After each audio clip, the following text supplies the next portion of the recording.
There's a story about my little brother. When he was a kid, I always knew him from the sound of the jingle of change in his pockets. I knew I would never lose him on our countless trips to the Museum of Natural History, because I could hear him all the way on the other side of the blue whale, which was his favorite exhibit.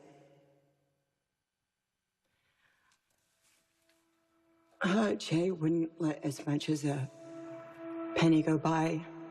And at the beginning of the day, his pants would sag with the weight of all the change in his pockets. And then by the end of the day, it would be gone. And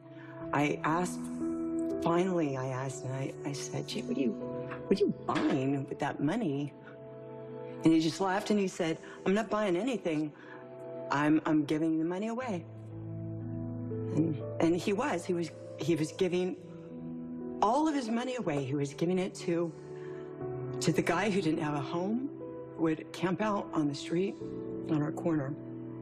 And he'd give it to all the musicians in the subway.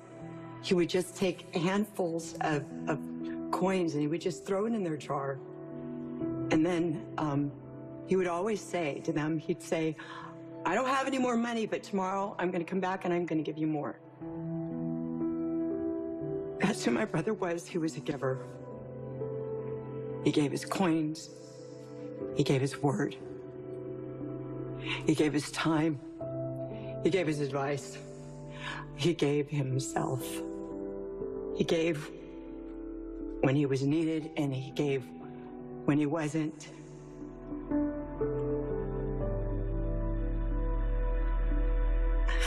Finally, in the end, he gave his life.